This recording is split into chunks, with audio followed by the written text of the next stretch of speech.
सभी कोई भी कार्यक्रम करने से पूर्व हम अपने आराध्य देवी मां शारदे जी का जन्म दिवस भी है, तो ऐसे में हम उनको भी याद करेंगे।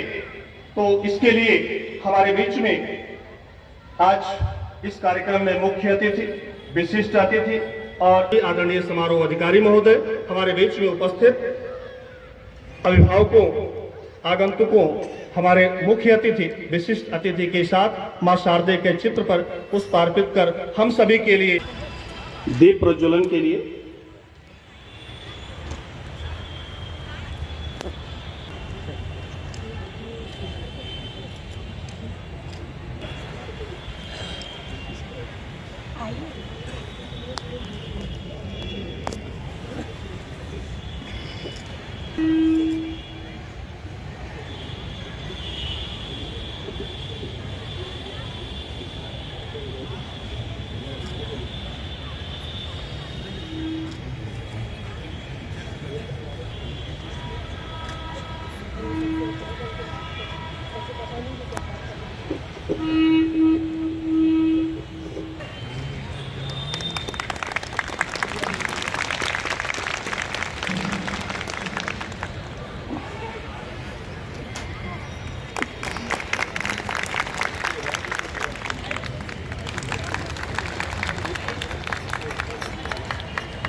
मां शारदे को गीत के माध्यम से आपने याद किया, नमन किया, वंदन किया, अभिनंदन किया।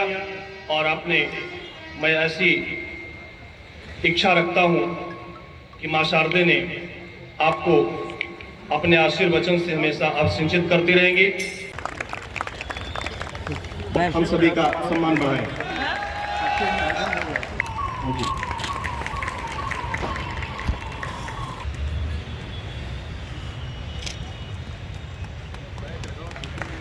क्या देखिए सर, मैं चाहूंगा कि वह आज इस कार्यक्रम की अध्यक्षता कर रहे आदरणीय प्राचार्य जी का बैच लगा करके स्वागत।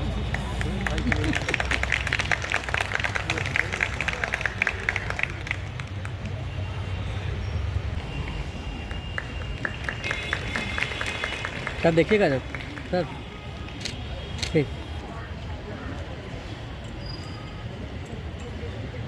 रेखा मैडम को आमंत्रित करना चाहूंगा कि आए और उनका बुके दे करके और बैच लगा करके आपका स्वागत।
आदरणीय जयराम यादव जी, सीआरओ गोंडा,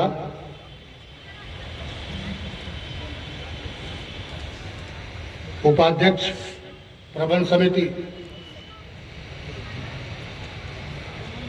वर्षा सिंह जी, सचिव प्रबंध समिति श्री उमेश शाह जी, सदस्य प्रबंध समिति डॉक्टर नीता मिश्रा जी, प्राचार्य जी, सम्मानित अध्यापक बंधुओं, पत्रकार बंधुओं और छात्र और छात्राएं,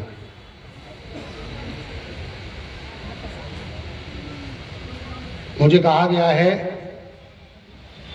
कि आप सबका स्वागत करें और कार्यक्रम की रूपरेखा प्रस्तुत करें। आज इस महाविद्यालय के प्रांगण में आप सभी उपस्थित हैं और मंच पे आसीन जो अतिथिगण हैं, मैं उनका महाविद्यालय परिवार की ओर से, अपनी ओर से, छात्र छात्राओं की ओर से उनका हार्दिक स्वागत और अभिनंदन करता हूं। साथ ही इतनी ठंड में जो मेरे साथी हैं, मुझसे वरिष्ठ और कनिष्ठ, उन सबका कोई नया कार्यक्रम नहीं है कि पहली बार इस महाविद्यालय के प्रांगण में हो रहा हो। जब से महाविद्यालय की स्थापना हुई तब से यह कार्यक्रम अत्यंत विस्तृत रूप में होता था। जब स्वर्गीय डॉक्टर जेपी सिंह जी प्राचार्य थे तो एक सप्ताह का यह कार्यक्रम चलता था और उसमें नाटक, कवि सम्मेलन, मुशायरा, तमाम प्रतियोगिताएं इस कार्यक्रम में संपन्न होती थी। हर व्यवस्था का उत्थान और पराभव होता है। बीच के वर्षों में कुछ कमियां आई, लेकिन प्राचार्य जी ने इसे विस्तृत रूपरेखा देने का प्रयास किया और पिछले सालों से छात्रों की सहभागिता इस कार्यक्रम में बढ़ती गई। इस कार्यक्रम में क्विज, पोस्टर प्रतियोगिता, वाद विवाद प्रतियोगिता, निबंध प्रतियोगिता, भाषण प्रतियोगिता, रंगोली प्रतियोगिता कहीं ना कहीं दिखाई दे रहा है। क्योंकि आपके निर्देशानुसार इस कार्यक्रम को आगे बढ़ाना है और आज चूंकि युवा दिवस है तो इस उपलक्ष्य में हमने अपने बीच के कुछ छात्रों के द्वारा, जिसमें तुरंत तो सबकी सहभागिता नहीं हो सकती है, लेकिन उसमें से कुछ छात्र छात्राओं को हमने लिया है आप सभी के मार्गदर्शन के आधार पर। उसमें सबसे पहले मैं बुलाना चाहूंगा कुमारी अपर्णा सिंह, जो एमए प्रथम सेमेस्टर की छात्रा हैं, वे आए और इस मंच के माध्यम से अपना उद्बोधन व्याख्यान प्रस्तुत करें, राष्ट्र निर्माण में युवाओं की भूमिका। कुमारी अपर्णा सिंह, प्रथम वर्ष। मुख्य अतिथि महोदय, प्राचार्य महोदय एवं प्रबंध समिति की उपाध्यक्ष महोदया व सचिव महोदय, आदरणीय समस्त शिक्षकगण, यहाँ आए हुए सभी सम्मानित एवं अपने सभी भाइयों बहनों को मैं प्रणाम करती हूँ। आज युवा दिवस के पावन अवसर पर मैं हम सभी के प्रेरणा स्रोत स्वामी विवेकानंद जी के विषय में अपने विचार प्रस्तुत करना चाहती हूँ। 30 बरस का ज्योति पुंज था, ज्ञान पुष्प का सुरभि कुंज था, मस्तक पर अरुणिम वो रेखा, चकित रह गया जिसने देखा। शब्द सुदर्शन धारी था वो, देव दूत अवतारी था वो। एक ऐसा नाम जिसे सुनते ही हमारे मन में एक तेजस्वी युवा सन्यासी की छवि बढ़ती है, जो ज्ञान के अथाह भंडार थे, जिनके विचार भारत ही नहीं बल्कि विश्व के करोड़ों लोगों को प्रेरणा देते हैं, खासकर युवाओं को। भारतीय पुनर्जागरण के पुरोधा स्वामी विवेकानंद जी, जिन्होंने 12 जनवरी 1863 को बंगाल की महान धरा पर जन्म लिया और भारत की सनातन शक्ति और संस्कृति का शंखनाद संपूर्ण विश्व में किया। बाल्यकाल में नरेंद्र के नाम से जाने जाते थे, जिसकी स्मरण शक्ति कितनी अद्भुत कि एक बार पढ़कर ही संपूर्ण पाठ याद हो जाता था। किंतु संसार की सच्चाई और सत्य की खोज, ईश्वर की मान्य धारणाओं के विषय बालक नरेंद्र को विद्रोही बनाने लगे। उनका मन विचलित होने लगा और उस समय उनकी मुलाकात स्वामी रामकृष्ण परमहंस से हुई। एक शिक्षक ही वो होता है जो किसी बालक को तराश कर एक सुंदर मूर्ति बनाता है। उनकी मुलाकात के बाद उनके जीवन में एक क्रांतिकारी मोड़ आया और उन्होंने स्वामी परमहंस को अपना गुरु और मार्गदर्शक मान लिया। स्वामी जी बालक की अद्भुत प्रतिभा को पहचान चुके, अपने समस्त शिष्यों का प्रमुख घोषित कर दिया और उसके बाद बालक नरेंद्र सन्यासी नाम स्वामी विवेकानंद धारण कर लिया। मैं युवाओं का आह्वान करते हुए कहना चाहूंगी कि स्वामी विवेकानंद सिर्फ एक व्यक्ति नहीं बल्कि भारतीय जीवन शैली और भारतीय जीवन दर्शन का चिंतन है। उनके व्यक्तित्व और दिशा दोनों बदल सकता है। 11 सितंबर 1893 शिकागो का विश्व धर्म सम्मेलन, जिसका प्रतिनिधित्व हमारे देश के 30 वर्षीय युवा स्वामी विवेकानंद जी ने किया। उनका महान उद्बोधन मेरे अमेरिका वासियों, भाइयों एवं बहनों, जिसे सुनकर शिकागो का वो हाल तालियों की गड़गड़ाहट से गुंजायमान हो गया,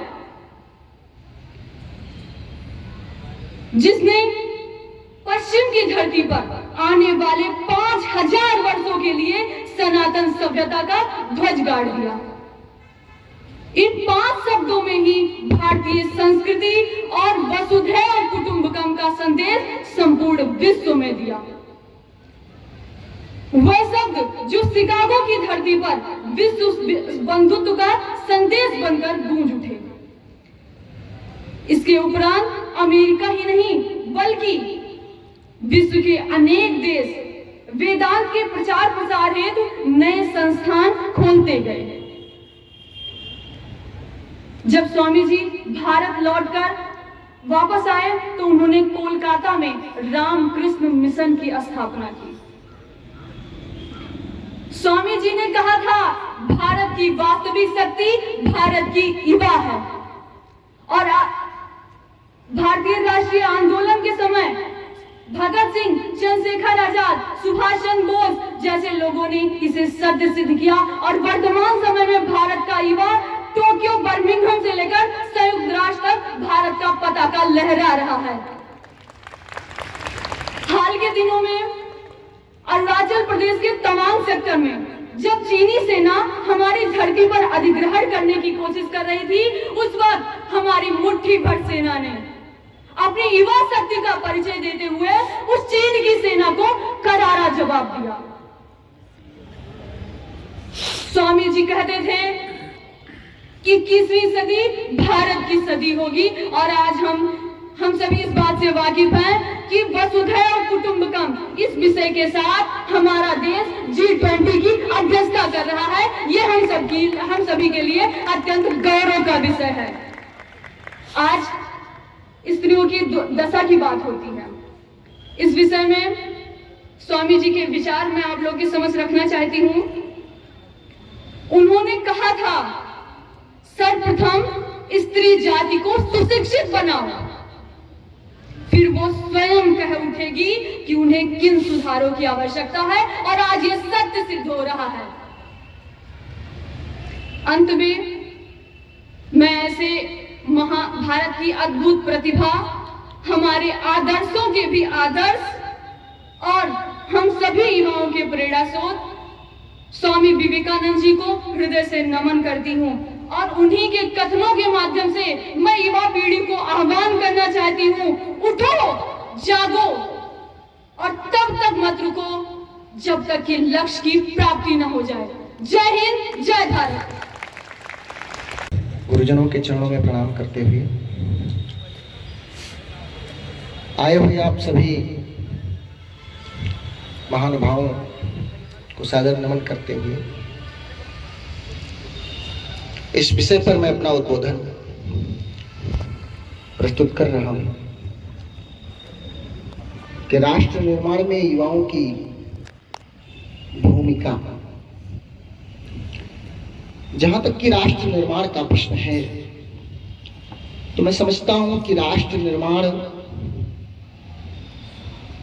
वो कार्य है जिसमें हम राष्ट्र में विकास के कृत्रिम पायदान पर पड़े हुए व्यक्ति को ही विकास की धारा के समांतर लाकर खड़ा कर दें, और दूसरा है कि इस उपलक्ष्य में युवा की क्या भूमिका हो सकती है। तो युवा, कहा भी गया है कि संघर्षों के साए में घनघोर जवानी पलती है, संघर्षों के साए में घनघोर जवानी पलती है, उस ओर जमाना चलता है जिस ओर जवानी चलती है। एक बड़ी बात मैं कहने जा रहा हूं कि युवा की क्या भूमिका, और ये बड़ा गौरवपूर्ण विषय है कि भारत में सबसे अधिक युवा है। गुरुदेव, जापान में जो युवाओं का एक पिरामिडीय संरचना की अगर हम बात करें तो जापान में युवा उस पिरामिड के शीर्ष पे है और बुजुर्ग उसके आधार पे है। यानी जापान में युवा बहुत कम है, लेकिन भारत में वही संरचना उल्टी है। भारत में वो संरचना उल्टी है, यानी कि सबसे अधिक युवा यहाँ पे, उसी पिरामिड को हम उल्टा कर दें तो आधार ऊपर हो जाता है, यानी वहां युवा है, और उसके एकदम बिल्कुल निचले स्तर पे भारत में बुजुर्ग है। भारत में युवाओं की संख्या अधिक है। एक जनसांख्यिकीय जो लाभांश है वो युवाओं का हमें अधिक मिलना चाहिए, लेकिन आज युवा विमर्श के बड़े मुद्दे हैं। हम युवाओं के कौशल का सही से, उस युवा के कौशल को हम निकाल नहीं पा रहे हैं, उसको राष्ट्र के निर्माण में हम लगा क्यों नहीं पा रहे हैं, ये बड़े विमर्श का बिंदु है। और इसके कई कारण हैं। गरीबी, अशिक्षा, बेरोजगारी, तमाम युवा शक्तियां हैं जिनके उपयुक्त कौशल का हम राष्ट्र के निर्माण में उपयोग कर ही नहीं पा रहे हैं। एक विषय है, और हम तमामों मेरे साथी बैठे हुए हैं, युवा हैं। राष्ट्र के निर्माण में हमारी क्या भूमिका हो सकती है, इस पर एक बात कहने जा रहा हूं। एक तो है कि जो व्यवस्था चली आ रही है पहले से, उस व्यवस्था में हम कुछ अच्छा करें, वो राष्ट्र का निर्माण है। जो व्यवस्था चली आ रही है, मैं हिंदी का विद्यार्थी हूं, व्यंग्यार्थ में बड़ी बात कहता हूं। जो व्यवस्था चली आ रही है उस व्यवस्था में रह के हम कुछ करें, ये राष्ट्र का निर्माण है। और दूसरा है कि अगर उस व्यवस्था में हमें खामी नजर आ रही है तो सामने बैठे इस युवा शक्ति पर यह बड़ी जिम्मेदारी है कि उस व्यवस्था से लड़ जाए, बदल दे उस व्यवस्था को, और नए मानक, नए जीवन मूल्य इस राष्ट्र को समर्पित करें। ये इस युवा की जिम्मेदारी है।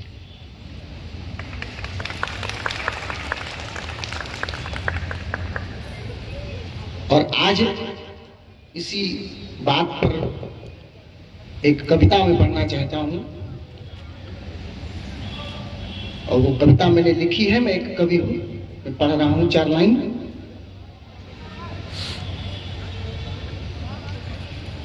कि नव भारत का निर्माण करो, नव भारत का निर्माण। मेरे युवा शक्ति, मेरे तमाम युवा साथी बैठे हैं, मैं बात करना चाहता हूँ, तमाम युवा साथी बैठे हैं कि नव भारत का निर्माण करो, नव भारत का निर्माण, नव भारत का निर्माण करो, नव भारत का निर्माण, नव भारत का निर्माण करो, नव भारत का निर्माण। कैसे? कि गुरु द्रोण अब एकलव्यों के नहीं अंगूठे काटेंगे, कि गुरु द्रोण अब एकलव्यों के नहीं अंगूठे काटेंगे, कर्ण के कुंडल कवच इंद्र अब नहीं कपट से मांगेंगे, कर्ण के कुंडल कवच इंद्र अब नहीं कपट से मांगेंगे। और भरी सभा में अब ना होगा द्रौपदी का चीरहरण, भरी सभा में अब ना होगा द्रौपदी का चीरहरण, सरसैया पर पड़े भीष्म का होगा ना दुर्दांत मरण, सरसैया पर पड़े भीष्म का होगा ना दुर्दांत मरण। कोई यही या किसी इंद्र से कपट से चली नहीं जाए, कोई इसिया कुचक्र में फंसकर घर से चली नहीं जाए, बस का अपमान देख कर ना हो जावे जग पाषाण। नव भारत का निर्माण करो, नव भारत का अगर अच्छा लग रहा है तो एक बार तालियां बजा कर इस बात की आप ये सूचना दें कि आपके अंदर वो शक्ति है जो जागृत होने को उत्सुक है। नव भारत का निर्माण करो, नव भारत का निर्माण, नव भारत का निर्माण करो, नव भारत का निर्माण। कि कोई बलि किसी निर्बल का अपना काटेगा गर्दन, निज स्वार्थ के वशीभूत हो ना हो राष्ट्र धर्म का मर्दन। कि कोई दुर्बल निर्बल से नया करके विचार करे, वीर शिवा के राज तिलक को न कोई इनकार करे। भारत भूमि के अंदर में लगा निकालोगे अब बाण, भारत भूमि के अंदर में लगा निकालोगे अब बाण। नव भारत का निर्माण करो, नव भारत का निर्माण। ज्ञान पुष्प का सुरभ कुंज था, मस्तक पर अरुणिम वो रेखा, चकित रह गया जिसने देखा। सब्ज दर्शनधारी था वो, देवदूत अवतारी था वो। सर्वप्रथम सभी युवाओं के लिए महान पथ प्रदर्शक स्वामी विवेकानंद जी को स्मरण करते हुए मैं यहाँ उपस्थित सभी अतिथियों को सादर प्रणाम करती हूँ। भारत की सभ्यता और संस्कृति के संजोए नारी शक्ति और सम्मानित बुजुर्ग वर्ग और यहाँ उपस्थित सूर्य की किरणों के समान चमकती भारत की युवा शक्ति का मैं अभिवादन करती हूँ। जब शिकागो की धर्म संसद में स्वामी जी का नाम पुकारा गया, तब मंच पर स्वामी जी अकेले नहीं पहुंचे, बल्कि उनके साथ लाखों वर्षों का इतिहास भी जा पहुंचा। और तब पूरा विश्व सुनने को बेताब था कि आखिर भारत क्या कहेगा। और तब कुछ पल शांत रहने के बाद स्वामी जी बोले और सिर्फ 5 शब्द बोले, और उन्हीं 5 शब्दों ने आने वाले 500 वर्षों के लिए पश्चिम की धरती पर भारतीय सभ्यता का ध्वज गाड़ दिया। He just said 5 words and that were brothers and sisters of America। और तब क्या था, 7,000 लोग मंत्रमुग्ध रह गए और तालियों की गड़गड़ाहट गूंज उठी। अयम निजा परो वेदी गणना लघु चेत साम उदार चेता नाम मत वसुधैव कुटुंबकम। अर्थात हमारी भारतीय, क्योंकि हम मनुष्य मात्र में भेदभाव नहीं करते। हमारे यहाँ ब्लैक लाइव्स मैटर वाले प्ले कार्ड दिखाकर इंसानी जिंदगी की कीमत नहीं याद दिलानी पड़ती, क्योंकि हम वसुधैव कुटुंबकम की संस्कृति को मानते हैं। मैं स्वामी जी की बातों को चंद लाइनों से कहना चाहूंगी कि जीवन में कुछ करना है तो मन को मारे बैठो मत। जीवन में कुछ करना है तो मन को मारे बैठो मत। जीवन में कुछ पाना है तो मन को हारे बैठो मत। चलने वाला मंजिल पाता, बैठा पीछे ही रह जाता। चलने वाला मंजिल पाता, बैठा पीछे ही रह जाता। धरती चलती, तारे चलते, चांद रात भर चलता है, और किरणों का उजियारा लेकर सूरज रोज निकलता है। तो चलो कदम से कदम बढ़ाकर, ठक्कर हारे बैठो मत। और जीवन में कुछ करना है तो मन को मारे बैठो मत, तो मन को मारे बैठो मत। यहाँ उपस्थित युवा शक्ति से आह्वान करना चाहूंगी कि हमें अपने भारत देश को विकासशील देश से विकसित देश की राष्ट्र की श्रेणी में लाने। शायद स्वामी जी अपने देश के युवाओं से यही चाहते थे। युग के युवा मत देख दाएं और बाएं और पीछे, न झांक बगले न अपनी आंख कर नीचे। अगर कुछ देखना है देख अपने वृषभ कंधे, जिन्हें देता निमंत्रण सामने तेरे पड़ा। युग का जुआ, युग के युवा। अगर कुछ देखना है देख दुर्गम और गहरी घाटियां, जिनमें करोड़ों संकटों के बीच फंसता निकलता या संकट बढ़ता हुआ पहुंचा यहाँ है। युग का जुआ, युग के युवा। धन्यवाद। शिक्षक गण, पत्रकार बंधु और यहाँ पे मौजूद सभी स्टूडेंट्स को मेरा हार्दिक अभिनंदन और युवा दिवस की बहुत बहुत मुबारकबाद आप सबको। बहुत शॉर्ट में मैं कहना चाहूँगी कि 3 लोगों का वाणी सुन के मुझे इतना मतलब अच्छा महसूस करने लगा कि मैं बिल्कुल गदगद हो गई। इतना अच्छा आप लोग बोलते हो, इतना टैलेंटेड हो। LBS के ऊपर मुझे बहुत नाज है, आप बच्चों के ऊपर। आप लोग ऐसे ही अच्छा करते रहे। उसमें से एक तो जरूर नेता बनेंगे जो पुष्कर बाबू है। ठीक है, all the best to all of you. आप सब अच्छा करिए। मेरे ख्याल से बहुत सारे कॉम्पिटिशन्स कुछ दिनों में है। अगर कोई भी प्रतिभागी यहाँ पे बैठा हो उनको मेरे तरफ से ऑल द बेस्ट और युवा दिवस के वंस अगेन मुबारक and thank you so much. आपको मैं आमंत्रित करना चाहूंगा आदरणीय प्राचार्य जी को कि वह एक स्मृति चिन्ह दे करके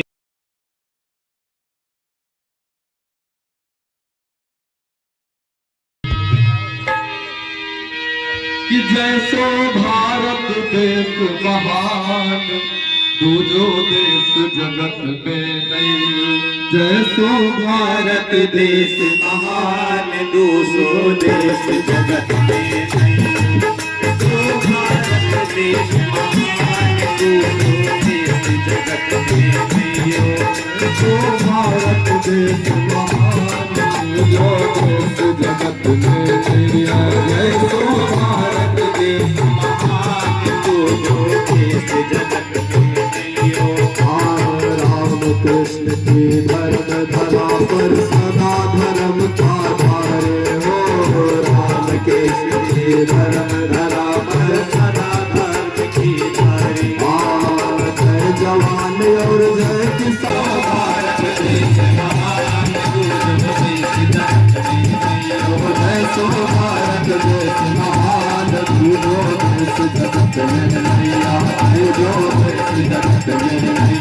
दूसरो देश जगत में नहीं।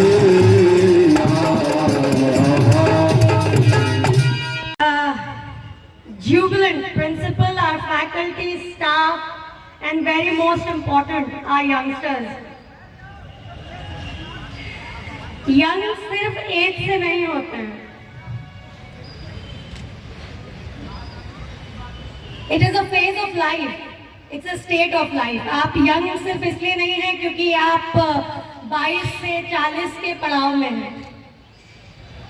थोड़ा मैंने बार बढ़ा दिया है ताकि कुछ लोगों को तकलीफ ना हो। So I have made 40 तक young।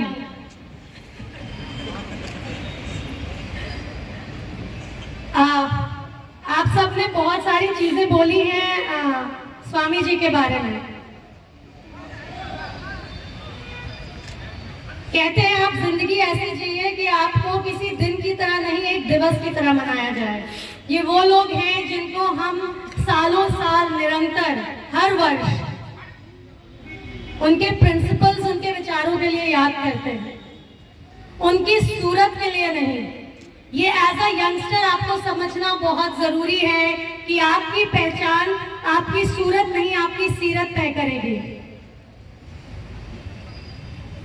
अच्छा बोलने और अच्छा करने का जो गैप है ये आप यूथ रह के ही पूरा कर सकते हैं।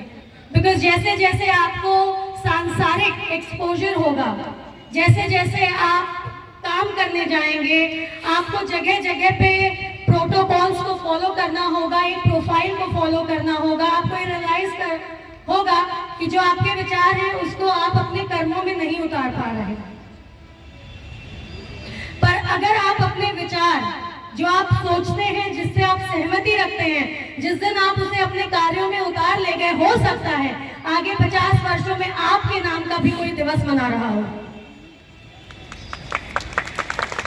ये जितने लोगों की हम बातें करते हैं, स्वामी विवेकानंद जी सिर्फ इसलिए प्रभावित करते थे क्योंकि उन्होंने जिस चीज की आस्था की, जिस चीज की साधना की, जो सोच रखी, जो विचार रखा, उसको आजीवन फॉलो किया अपने कर्मों में। अगर आपके अंदर कोई और विचार है और आप बाहर कुछ और प्रस्तुत कर रहे हैं, आप ऐसे किसी भी स्वामी को सेलिब्रेट नहीं कर सकते, क्योंकि जब भी आपको अपनी कथनी और करनी को एक बराबर करना होगा, ये जिंदगी और ये संसार आपसे बहुत कुछ वापस छीन लेगा। तो अगर इतना सैक्रिफाइस करने के लिए रेडी हैं, तो आप शायद इनके विचारों के लिए सहमति दे सकते हैं, वरना ये आपकी एक किसी कंपटीशन का संबोधन का टॉपिक हो सकते हैं, उससे ज्यादा कुछ नहीं है। अगर आपको हिस्ट्री, इतिहास में कोई ऐसा व्यक्ति या even in your present, whether it is your administration, your faculty, your teacher, your parents, कोई भी प्रभावित करता है, तो उनके आचरण को अपनाइए, उसको अपने अंदर डालिए और इतने प्रभावशाली बनिए कि सिचुएशन कोई भी हो, जिस चीज की सहमति और गवाही मन दे रहा है, उससे परे आप कार्य न करें, तब आप स्वामी जी को सच्ची श्रद्धांजलि दे पाएंगे। आप लोगों ने बताया शिकागो में जब उन्होंने स्पीच दी थी, ये ट्रू है, पर आप लोगों को ये भी बता दें, स्वामी जी पहले व्यक्ति नहीं थे जिन्होंने किसी सेनेट में जाके ये उद्बोधन दिया था, ब्रदर्स एंड सिस्टर। उनके उद्बोधन का अंतर सिर्फ इस बात का था क्योंकि उन्होंने brothers and sisters of America कहा, नॉट इंडिया। आप सबको एक चीज समझनी होगी, जो आप शिक्षा प्राप्त कर रहे हैं, आपके इस परिसर में समय समय पे कई ऐसे प्रोग्राम्स होते हैं, वो चाहे ट्रैफिक को लेके हो, शास्त्री जी के लेके हो, विवेकानंद जी को लेके हो, सुभाष चंद्र जी को लेके हो, महात्मा गांधी जी को लेके हो, साक्षरता पे हो, स्वच्छता पे हो। उस प्रोग्राम के बाद उस प्रोग्राम को आप अपने जीवन में कहां तक ले जा रहे हैं, ये आपके यूथफुल होने की गवाही देता है। आप बुजुर्गों के लिए प्रेरणा है। जब आप घर जाते हैं और आपके पिताजी आपको देखते होंगे, तो उनको अपने यंगर डेज याद आते हैं। शायद जो वो नहीं कर पाए, वो आपसे वो करने की उम्मीद रखते हैं। तो आप हो सकता है कोई भी ना हो, पर आप अपने माँ बाप के लिए हमेशा वो प्रेरणा बने रहेंगे।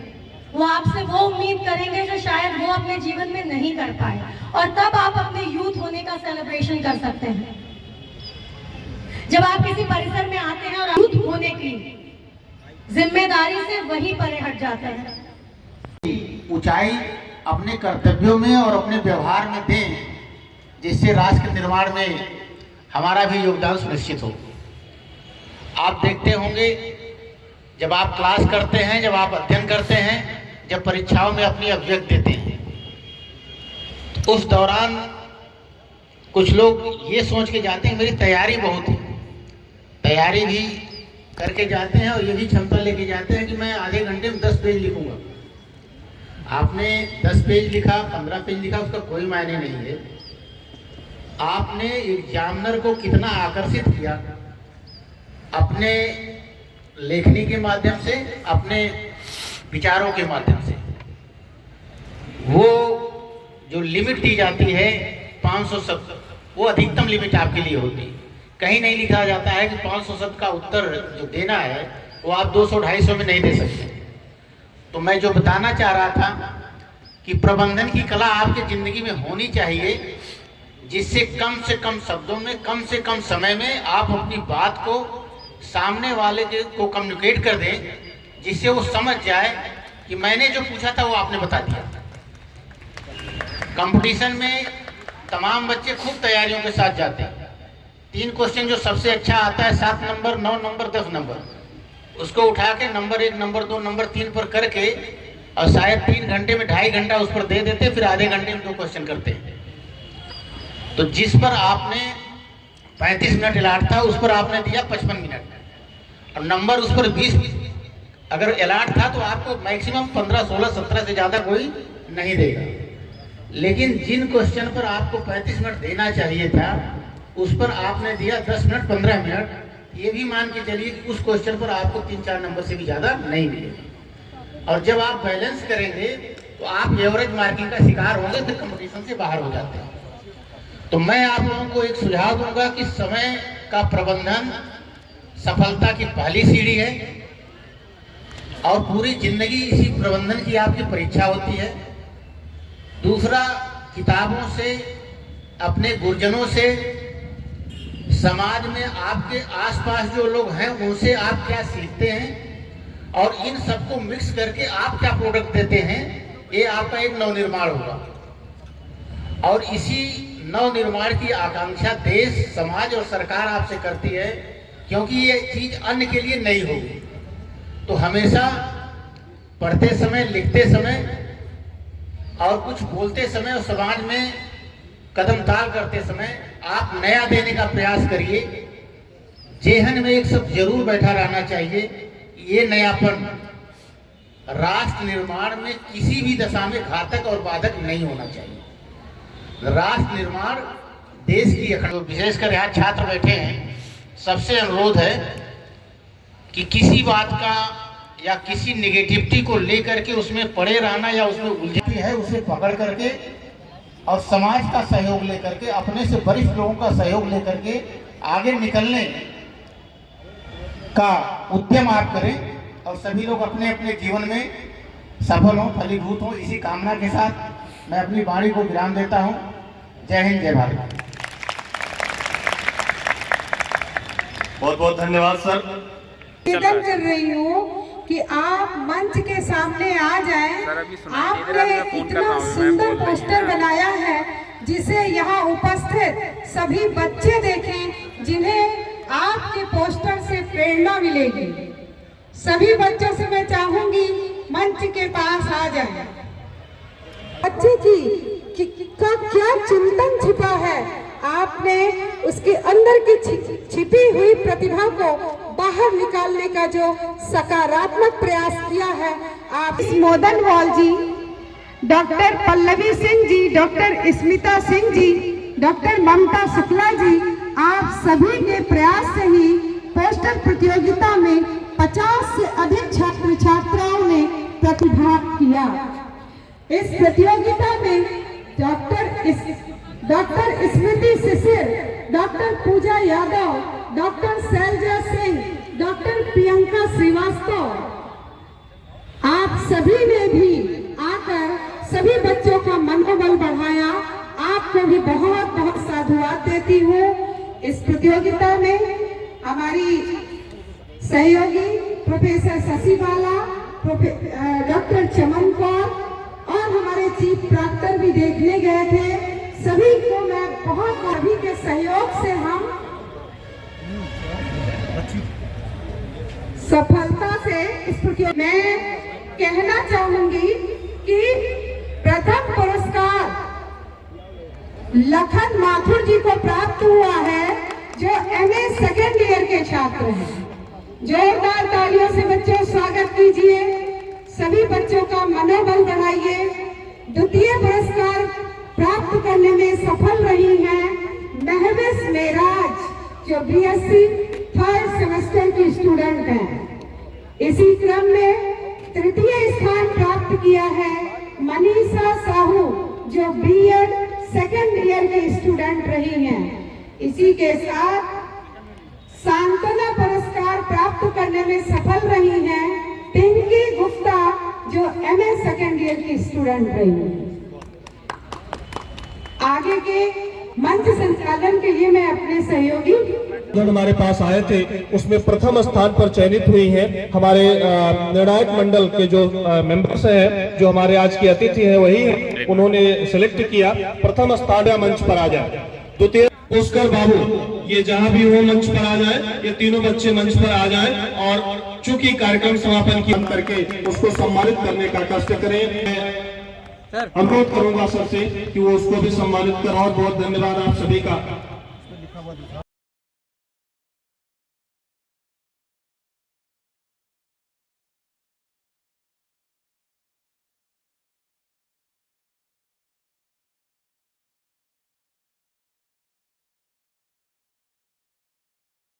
जिले के सीआरओ साहब श्री जयनाथ यादव जी, महाविद्यालय प्रबंध समिति के माननीय सचिव श्री उमेश शाह जी, वरिष्ठ पत्रकार श्री जानकी शरण द्विवेदी जी, पंडाल में उपस्थित वरिष्ठ प्राध्यापक प्रोफेसर दीनानाथ तिवारी जी, अभय श्रीवास्तव जी एवं अन्य वरिष्ठ एवं कनिष्ठ प्राध्यापकगण, कार्यालय अधीक्षक एवं समस्त शिक्षणेतर कर्मचारीगण, प्रिय छात्र एवं छात्राओं, आप सब 11:30 बजे से उपस्थित रहकर आज के इस कार्यक्रम को बहुत मनोयोग से बच्चों ने सुना। जिन महापुरुष के जन्म दिवस पर आज यह कार्यक्रम आयोजित किया गया है, बच्चों ने बहुत अच्छी बात रखी। अध्यक्ष होने के नाते सीमा में बंद करके मैं उन्हीं चीजों से कुछ आपको बच्चों को प्रेरित करने का प्रयास करूंगा। सबने सुना होगा कि गुरुत्वाकर्षण की खोज न्यूटन ने किया। ये बात अपने सारी चीजें हमारे मन में निहित होती हैं, प्राप्त होता है। महात्मा जी ने लिखा है कि क्या वह वृक्ष न्यूटन के प्रति खोज हो, ये उनके मन में था, लेकिन मन में कब वह प्रस्फुटित होगा और वो भाव जागृत हो जाएंगे। सबने आकाश देखा, सबने समुद्र देखा, लेकिन रमन ने देखा तो रमन इफेक्ट आया। हम भी तो आकाश देखते, क्यों नहीं मेरे मन में भी आता है। इसका मतलब यह है कि ऊपर वाले ने जब बनाया तो हमारे मन में अंतःपटल में चीजों को रख दिया और उन चीजों को हमें समय समय पर समाज के द्वारा, शिक्षण संस्थाओं के द्वारा उसे परिमार्जित करना है, उसे धरातल पे लाना है। आज शिक्षण संस्थाएं होती हैं कि कभी आपको क्लास में पढ़ाया जाता है, कभी आपको एक्स्ट्रा करिकुलर एक्टिविटीज के माध्यम से पढ़ाया जाता है कि कुछ बातें आपके अंदर निहित होंगी, वो प्रस्फुटित हो जाएंगी और देश के लिए एक बहुत बड़े नागरिक के रूप में आएंगे और राष्ट्र आपका उसी दिन से आगे बढ़ना प्रारंभ होगा। इन्हीं शब्दों के साथ एक बार पुनः उस महापुरुष को, जो बहुत कम उम्र में बहुत बड़ी दिशा दे के गया, आजादी का पहला बिगुल शायद उन्होंने ही फूंका था। और जब धर्म की बात की गई थी कि आपका धर्म क्या है, तो उन्होंने कहा कि जब देश गुलाम है तो धर्म क्या है। और आगे आने वाले 50 वर्षों तक जब तक देश हमारा गुलाम है, तब तक गुलामी से मुक्त होना ही मेरा धर्म है। तो आज हमें अपने देश को, आज अगर वो कहीं से होंगे, देख रहे होंगे कि भारत कैसे गुलामी से आजाद हुआ, विकासशील देश रहा और आज विकसित राष्ट्र है। दुनिया का कोई भी ऐसा देश, कोई भी ऐसी ट्रीटी संधि हो रही है, वो भारत को अलग करके आज समझौती हो सकती है। महाशक्ति रूस है, यूक्रेन है, दोनों भारत से कह रहे हैं कि आप जरा मध्यस्थता करो। आज अमेरिका भी भारत का खुला विरोध नहीं कर सकता, चाइना भी है, आपने देखा महाशक्ति रहते हुए। तो यह जो उस महापुरुष ने कल्पना की थी कि आने वाले 500 वर्षों में भारत विश्व का महागुरु बनेगा, उस तरफ हम अग्रसर हैं। ये तभी संभव होगा जब हमारे सामने बैठी युवा पीढ़ी चिंतन करेगी, मनन करेगी, उसके मन में जो भाव हैं उसे धरातल पर लाएगी और कार्य करेगी। बहुत छोटी छोटी चीजों पर कि हमको भूख लग गई, समय जाना है, बस छूट रहा है, कोचिंग जाना है, ट्यूशन जाना है, इन चीजों का थोड़ा सा परित्याग करके जो कार्यक्रम हो रहे हैं, ये पूरे शिक्षक वर्ग मिल करके आपके व्यक्तित्व के विकास के लिए कुछ मॉडल डिजाइन करते हैं, उसमें प्रतिभाग करिए, आपका भी भला होगा, समाज का भला होगा, देश का भला होगा, और भारत तो विश्व के कल्याण की बात करता है, विश्व का भी कल्याण होगा। इन्हीं शब्दों के साथ एक बार पुनः आप सब लोगों को बहुत बहुत धन्यवाद, युवा दिवस की बधाई। और मंच पर आसीन हमारे अतिथि बहुत समय दिए, तो मैं वह भी जिम्मेदारी संस्थाध्यक्ष होने के नाते कि आप सबके प्रति सादर धन्यवाद ज्ञापित करता हूं कि आज इस कार्यक्रम को आप सब ने सफल बनाया। बहुत बहुत धन्यवाद। जय भारत, जय हिंद।